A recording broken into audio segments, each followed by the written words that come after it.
ketemu lagi sama kalian. Nah, sekarang aku bakalan ada konten baru. Apa sih nama kontennya? Nama kontennya adalah Halo Julie. Jadi di konten ini adalah akan berisikan tentang dimana aku akan berbicara dengan narasumber. Nah, narasumber ini akan menceritakan berbagai macam masalah mereka, entah dari masalah keluarga, masalah kehidupan mereka, bareng teman-teman mereka, atau bareng pacar mereka, dan ada juga cerita horor. Wow, keren banget gak sih? Nah, langsung aja kali ya kita dengerin ceritanya. Nah, jadi di konten ini aku akan menceritakan terlebih dahulu apa yang sudah dikirimkan melalui email aku. Lalu kemudian nanti aku akan menelpon narasumber tersebut. Mari kita dengarkan. Ceritanya adalah, halo Kak, aku perempuan remaja berusia 16 tahun. Aku punya keluarga yang utuh dan baik-baik aja. Deket banget sama aku, sayang banget sama aku. Tapi aku suka ngerasa sendirian. Gak berharga dan selalu berpikir kalau aku hidup di dunia ini sendiri. Gak ada orang yang sayang dan support aku. Wow. Padahal aku punya mereka, keluarga aku. Aku berteman sama siapa aja. Tapi aku gak punya sahabat. Juga teman dekat yang seumuran. Gak tahu kenapa aku itu susah dan kurang nyaman berinteraksi sama orang yang seumuran sama aku. Kayak teman sekelas dan lain-lain.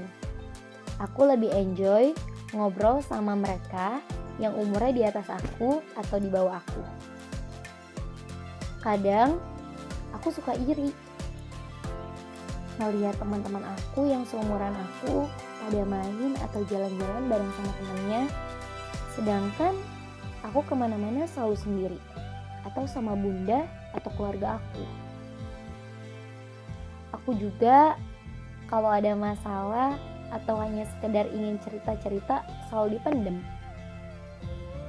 karena cerita ke seseorang yang umurnya jauh di atas aku. Berbeda 14 tahun, tapi malahan dibilang baperan. Overprotective dan menyuruhku untuk berubah. Aku tanya ke psikolog aku. Itu psikolog online dia ya guys. Di salah satu aplikasi. Wow, dia sampai ke psikolog di salah satu aplikasi loh guys. Memang harus self-healing, tapi itu tidak mudah. Apalagi aku mempunyai trauma pada saat aku kecil. Dulu, waktu awal remaja, aku pernah nyakitin diri sendiri dengan alasan pengen ada orang yang peduli sama aku. Dan aku senang aja gitu ngelihat luka sayatan di tanganku. Sebenarnya udah 2 tahun aku melakukan self-harm dan udah bersih. Tapi baru aja hari ini 23 April 2021 aku ngelakuinnya lagi. Biasanya kalau gak ada gunting pakai sleting di tas, karena ujungnya agak lancip suka aku sayat-sayatin ke tangan. Wow, luar biasa guys. Kalau niatan bunuh diri sama sekali gak ada. Cuma aku selalu mikir, kalau aku meninggal, siapa yang bakal sedih? Siapa ya yang bakal datang? Siapa ya yang bakal kangen sama aku? Aku selalu takut buat tumbuh dewasa, takut kehilangan momen-momen yang aku lewatin. Banyak banget ketakutan yang ada di otak aku. Tiap mau pergi ke suatu tempat untuk bertemu orang lain atau bukan keluarga, pasti aku selalu panik. Keringat dingin, deg-degan banget, was-was. selalu dari aku kecil sampai sekarang. Bahkan ke sekolah atau tempat yang biasanya sudah aku kunjungi maupun kedatangan tamu. Nah, akhir-akhir ini sering banget nangis.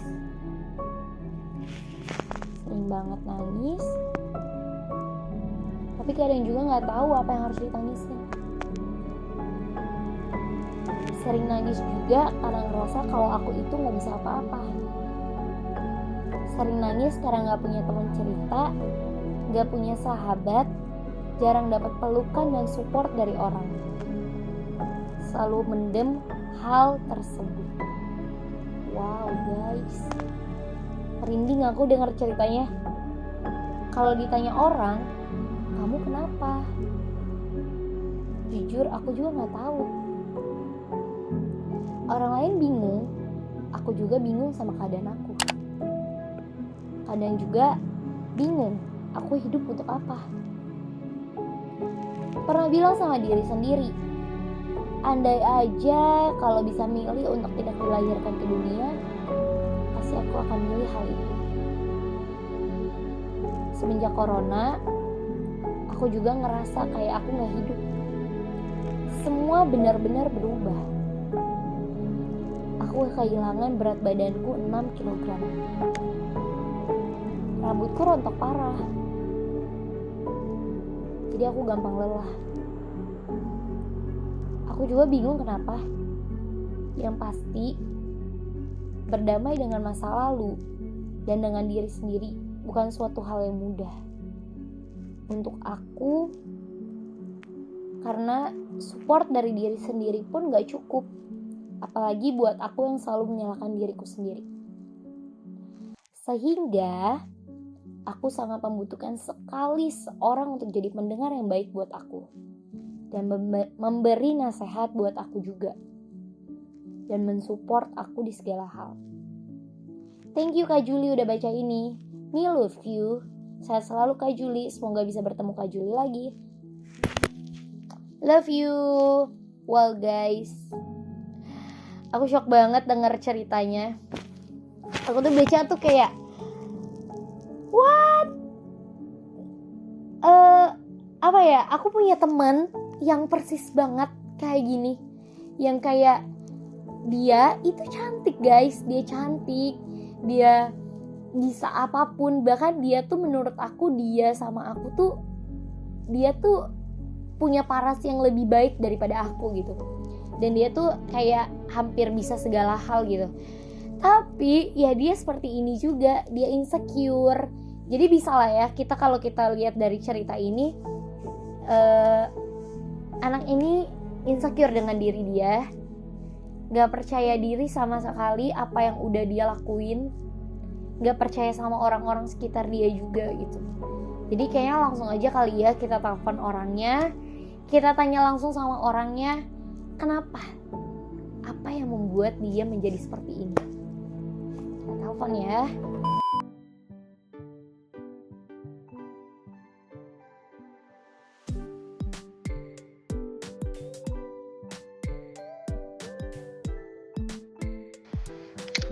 Halo. Halo. Halo. Selamat malam.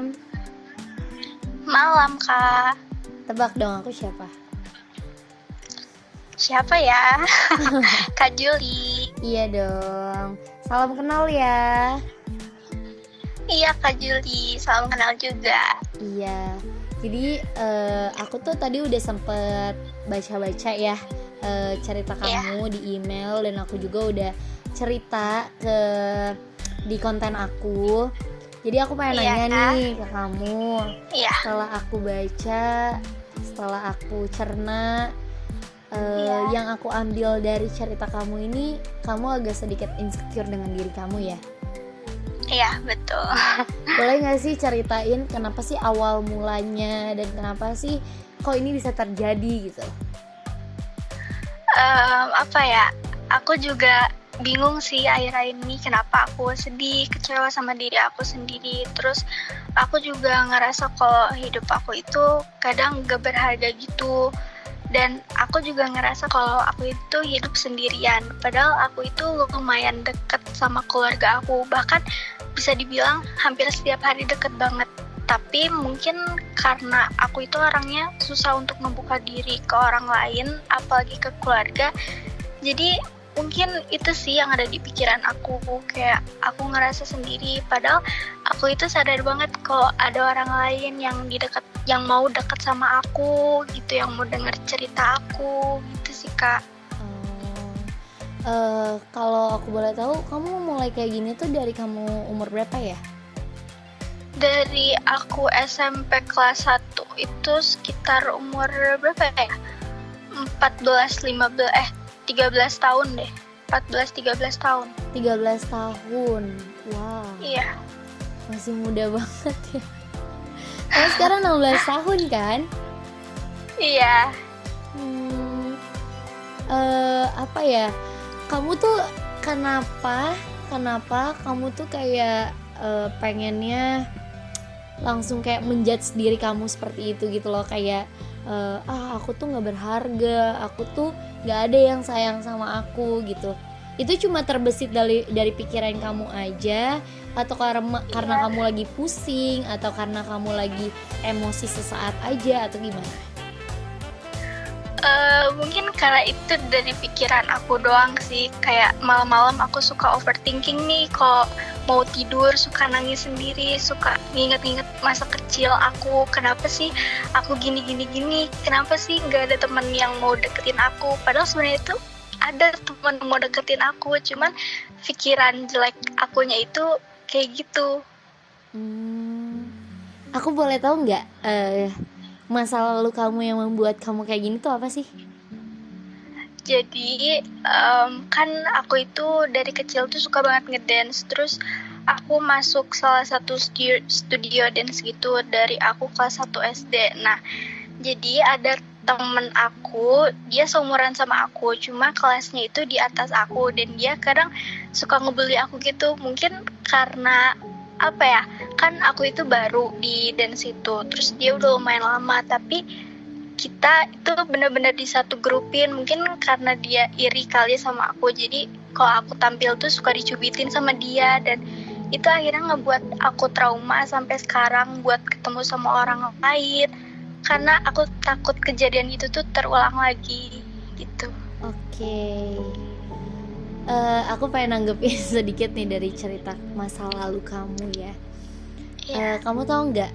Aku pernah sama persis kayak ada di posisi kamu dulu. Aku tuh dulu anaknya sering banget dijudge orang. Kayak misalkan aku dulu pernah diludahin. Jadi waktu aku kelas 1 SD, kelas 1 atau kelas 2 ya, aku lupa deh. Waktu aku kelas 2 SD, aku pernah, jadi aku gak salah apa-apa, aku diludahin orang. Tapi aku selalu mikir orang itu kayak, oh mungkin dia iri sama aku gitu. Sama kayak kamu, kayak mungkin kayak aku cantik GR banget ya Sabi ya. Aku cantik kali ya, jadi dia iri sama aku, jadi makanya dia kayak gitu sama aku. Gitu. Mungkin menurut aku iya sih, mungkin anak itu lebih kayak dia nggak bisa ngedapetin apa yang kamu dapetin gitu. Jadi kadang kita mikir kayak kita takut nih sama masa lalu kita yang kayak gitu. Kita bingung sama masa lalu kita yang kayak gitu. Kenapa sih orang kayak gituin aku? Kenapa orang tuh nggak suka sama aku gitu? Tapi menurut aku ya, aku nggak akan aku nggak akan bilang kamu salah. Nggak kok, kamu tuh wajar banget kamu kayak gitu, karena kamu pernah ada di masa lalu kamu yang mungkin menurut kamu itu nggak bisa kamu lewatin gitu. Menurut aku mungkin kamu lebih kayak bisa berlapang dada aja sih, karena dulu jujur aku pun nggak bisa menerima orangnya, kayak aku nggak bisa menerima apa yang orang buat ke dalam diri aku. Aku selalu kayak nganggep kayak kenapa dia kayak gitu sama aku tuh udah baik loh gitu. Susah ya emang ya, kalau memaafkan orang tuh kadang susah gitu ya. Iya, bener banget. Tapi emang itu sih, aku pun itu sempet sampai aku kebawa sampai diri aku dewasa pun aku masih suka kebawa-bawa sifat aku yang kayak sering dibully orang gitu. Nah, Iya. aku tuh denger cerita kamu juga, bukan denger sih ya, lebih tepatnya aku ngebaca cerita kamu ya. Kamu Iya. kan masih terbilang sangat amat kecil untuk diri Iya. kamu yang saat ini suka nyakitin diri kamu, ya kan? Iya. Iya. Aku pengen tanya deh, kenapa kamu bisa sampai harus nyakitin diri kamu dengan kamu ngesayat-sayat badan kamu gitu-gitu? Sebenarnya alasannya mungkin ini nggak masuk akal ya, karena awalnya itu aku self harm itu karena aku pingin ada at least satu orang yang ngenotis ada luka di tangan aku, kayak untuk nanyain kamu kenapa gitu, pingin ada orang lain yang care, peduli sama aku gitu sih sebenarnya alasannya itu. Emang sampai detik ini belum pernah ada yang tanya tentang hal itu? Enggak ada, cuma bersyukur banget sih aku 2 tahun kebelakang itu aku udah gak pernah ngelakuin itu. Tapi 2 hari yang lalu tanggal 23 April itu aku ngelakuin lagi, tapi enggak gitu parah sih, cuma ya dikit doang. Hal yang paling kamu lakuin terparah dalam hidup kamu apa? Itu self harm, nyakitin nyayat diri itu. Ngesayatnya itu ngesayat tangan atau ngesayat badan kamu? Badan sama tangan hampir sama lah ya, maksudnya kayak leher, kayak di bagian leher atau di bagian pergelangan tangan atau gimana? Enggak, aku nggak pernah sampai ke leher, paling tangan. Tapi tangan tuh aku kalau nggak self harm itu nggak pernah sampai yang dalam, jadi bener-bener cuma sampai ngelihat, nggak sampai keluar darah sih, tapi cuma sampai ngelihat ada merah-merah di tangan, itu udah cukup sih menurut aku, nggak pernah yang sampai dalam banget. Menurut kamu kepuasan dalam diri kamu ketika kamu melakukan itu apa sih? Apakah kamu kayak puas deh pokoknya, kayak kamu tuh lega gitu ketika kamu udah ngelakuin itu tuh, kamu lega gitu? Iya, aku lega, terus kayak ngeliat tangan aku kayak gitu, ih lucu juga nih gitu. Lucu. Aku tahu nggak sih, aku tuh punya temen kayak kamu. Dia tuh ya udah, dia tuh sering kayak gitu juga. Tapi waktu itu satu ketika aku punya cerita. Jadi waktu itu tuh dia pernah ketawa nyontek sama teman-teman aku yang lain. Ketahuan nyontek, dan itu nyonteknya bareng aku gitu kan. Nah terus abis itu jadi tuh teman-teman aku tuh yang lain tuh ngeledekin aku dan ngeledekin dia. Otomatis kan kita berdua kan yang diledekin. Nah tapi tuh yang kayak merasa tersudut banget tuh teman aku yang ini nih, sahabat aku yang ini. Terus dia tuh kayak nangis-nangis. Kamu tahu nggak sih, dia nusuk tangan dia pakai pulpen, bener-bener nusuk tangan dia pakai pulpen untuk dia ngasih tahu ke teman-teman aku yang lain yang udah ngegituin kita. Kayak gue tuh kesel gitu diginiin, gue tuh nggak bisa diginiin gitu. Terus semua darah-darahnya itu muncrat ke baju seragam aku. Sampai detik ini aku masih ingat hal itu. Oh my god. Jadi emang aku tuh sebenarnya kenapa aku ambil cerita kamu ya, karena aku tuh sebelumnya udah pernah ngerasain yang kayak aku punya temen yang kayak kamu gitu. Nah berhubung emang ada konten ini nih, aku pengen banget kamu tuh gak ngerasa sendirian, kamu tuh gak ngerasa kalau gak ada yang peduli sama kamu. Kamu bisa ngejadiin aku teman cerita kamu. Aku tahu kamu sering nge-DM aku tahu banget kamu sering cerita sama aku tahu banget itu. Bahkan ketika kamu lagi cerita di DM tuh aku kadang suka mikir kayak, kapan ya aku bisa ketemu sama orang ini gitu. Aku pernah mikirin itu. Terus kayak ya udah, pas ada konten ini, kayak sebenarnya aku bisa aja ngambil kayak cerita horor atau cerita yang lain-lainnya, banyak banget cerita yang masuk, tapi aku pilih kamu karena Aku bener-bener pengen banget ngobrol sama kamu dari hati ke hati. Lucu. Lucu. Terus kayak aku pengen nanya deh sama kamu. Kamu udah pernah cerita sama siapa aja sih tentang hal ini? Sama sekali aku belum pernah cerita. Even ke keluarga aku pun aku belum pernah cerita. Cuma ke psikolog doang sih aku cerita ini. Waktu kamu cerita ke psikolog kamu, dia bilang apa? Sebenarnya aku nggak nemuin jawaban yang spesifik kayak oh iya deh kayaknya ini aku banget, tapi mereka memang nyuruh aku buat untuk self healing, jadi kayak penyembuhan diri dari luka batin aku, kayak contohnya mengapresiasi diri sendiri, terus menerima kekurangan aku. Dan menurut aku itu agak sulit sih buat aku karena aku juga harus damai dengan diri aku sendiri dan masa lalu aku gitu. Ya benar. Kamu tuh sebenarnya udah cukup dewasa tau, walaupun kamu umurnya masih 16 tahun ya, tapi kamu udah bener-bener kayak udah dewasa banget menurut aku. Dan apa ya, ketika aku dengar tentang psikolog kamu ngomong kayak gitu, ya emang itu sih jalan satu-satunya kamu untuk kamu melakukan itu semua. Ya kamu harus berdamai dengan diri kamu sendiri terlebih dahulu gitu.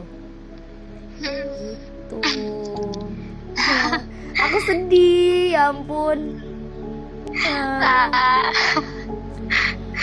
Terus kayak ketika kamu gak cerita sama keluarga kamu atau kamu gak cerita sama orang-orang terdekat kamu bener-bener kayak gak ngerasa batin gitu ya dalam diri kamu?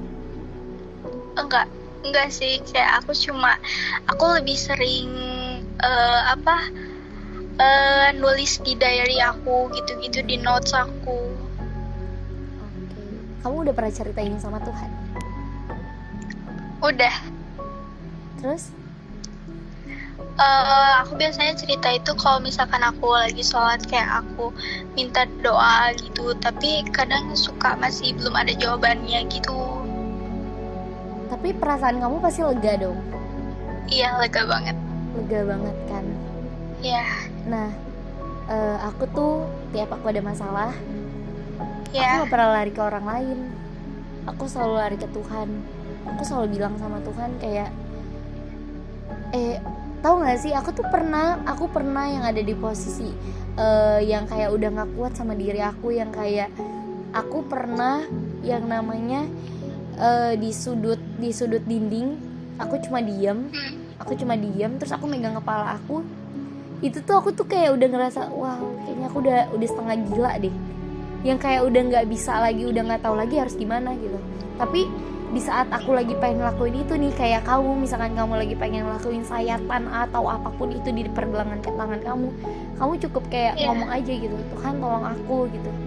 Mungkin jiwa raga aku nggak kuat gitu, tapi yang bisa nguatin aku tuh cuma Tuhan gitu. Kadang tuh aku tuh kayak ya nggak kuat, emang secara manusiawi mah pasti nggak kuat, ya nggak sih? Iya. Tapi aku cuma pengen bilang sama kamu tuh berharga banget, Tuhan tuh sayang banget sama kamu. Mungkin kayak saat ini kita pun dipertemukan, kita diajak cerita bareng, Tuhan tuh pengen nyampain gitu ke dalam diri kamu nih, lewat Juli. Semoga kamu bisa ngerasa gitu kalau misalkan Tuhan kamu tuh ada di sisi kamu gitu selama ini. Jadi kamu gak usah khawatir, kamu gak usah ragu lagi gitu. Emang rasanya tuh kayak sulit banget nerima semuanya. Tapi pesan aku, kayak kamu emang harus berdamai dengan diri kamu terlebih dahulu gitu. Iya. Semangat ya cantik. Makasih. Mungkin kayak aku tuh dengar cerita kamu, aku jujur aku merinding banget. Kayak seorang anak kecil seperti kamu udah bisa ngerasain kayak gini. Sedangkan waktu aku seumuran kamu tuh, aku tuh nggak pernah yang ngerasain sampai stres ini. Even kayak orang tua aku tuh udah berpisah gitu. Tapi kamu selalu bersyukur nggak sih dalam diri kamu kayak masih ada kedua orang tua yang nge-support kamu gitu-gitu? Ya, aku masih bersyukur banget sih itu sama Tuhan. Kalau kamu dikasih waktu, untuk kamu ngomong Iya. sama orang-orang yang udah pernah jahatin kamu pengen ngomong apa buat mereka? Aku cuma mau bilang makasih karena selama ini mereka juga yang bisa membuat aku kuat, maksudnya bisa ngebikin aku dewasa sampai saat ini tuh ya karena mereka itu yang ngejahatin aku. Terus kalau untuk orang yang aku nanya dulu, kalau untuk keluarga kamu pengen bilang apa buat mereka? Buat siapa? Keluarga kamu. Oh, aku mau bilang makasih karena udah nge-support aku, udah sayang sama aku. Ya walaupun aku masih kurang membuka diri ke mereka, tapi mereka benar-benar masih sayang sama aku gitu. Ya ampun, makasih ya udah kamu udah pengen terbuka sama aku juga. Jujur aku shock sih, kamu kayak pengen gitu terbuka sama aku, orang yang gak kamu kenal sama sekali gitu, yang kamu kenal cuma lewat media sosial aja. Aku yang makasih.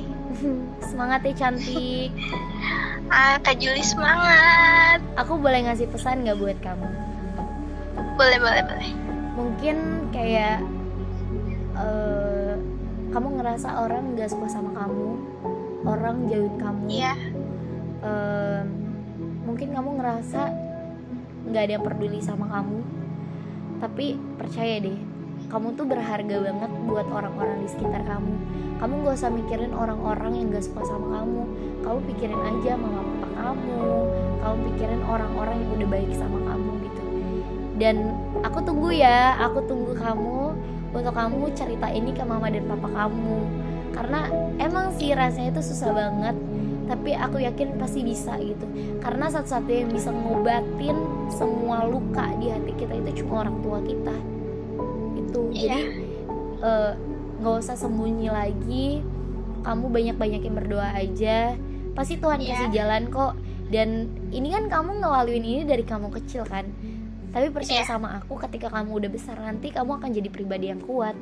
Kamu gak akan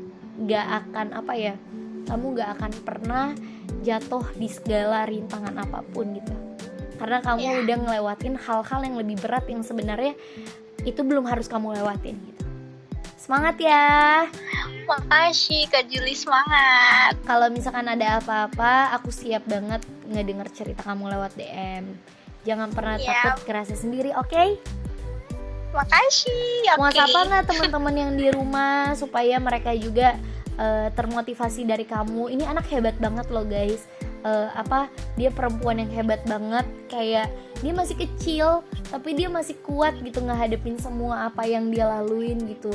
Aku pengen pesan banget buat kamu, please stop untuk ngelukain diri kamu sendiri, karena kamu tuh bener-bener udah dibuat sama Tuhan tuh seindah mungkin. Kamu gak ada kekurangan apapun, even itu orang pun kayak gak suka sama kamu, orang ngejauhin kamu karena ya anggap aja mereka iri sama kamu gitu. Kamu pengen ada yang kamu pengen bilang gak ke teman-teman yang di rumah gitu? Buat teman-teman yang di rumah, semangat terus ya. Walaupun kalian mungkin ada di posisi yang sama seperti aku, atau mungkin lebih berat dari aku, atau mungkin lebih ringan dari aku, tapi semangat terus. Tuhan pasti punya jalan. Selalu libatin tangan Tuhan di segala hal apapun.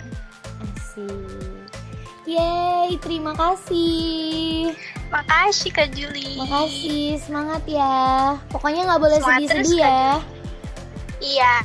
Harus semangat. Oke? Iya. Aku pengen nanti aku pengen nelpon kamu lagi di kemudian hari.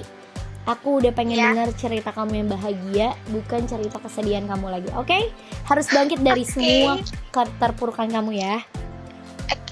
Oke, dadah. Makasih, dadah. Makasih Selamat banyak. malam. I love you. Dadah. Love you too. Oke guys, segitu aja cerita dari narasumber kita. Semoga itu bisa menjadi pembelajaran juga ya buat kita semua. Kalau misalkan kita ngerasa sendiri, percaya aja gitu. tangan Tuhan tuh pasti selalu ada bareng sama kita gitu. Sekalipun kita terjatuh, kita gak akan mungkin sampai tergeletak guys. Jadi percaya aja akan ada sesuatu yang baik yang udah direncanakan Tuhan untuk depannya. Aku bener-bener kayak gak berekspektasi aku bakal diceritain sebegininya sih. Tapi aku bersyukur banget ketemu salah satu narasumber kita ini. Aku jadi banyak tahu gitu. Ternyata gak semuanya orang yang mempunyai keluarga yang utuh, yang mempunyai kebahagiaan, meskipun kayak dia kaya atau dia miskin, pasti semuanya ada kelebihan dan kekurangannya masing-masing. Jadi aku pengen ngucapin sama kalian, makasih banyak. Kalau kalian pengen cerita sama aku, kalian bisa aja langsung kirim di email, entah itu cerita horor, cerita tentang kehidupan kalian, apapun cerita itu nanti akan aku pilih. Dan sampai jumpa di cerita telepon berikutnya. Oke, semuanya jangan patah semangat terus.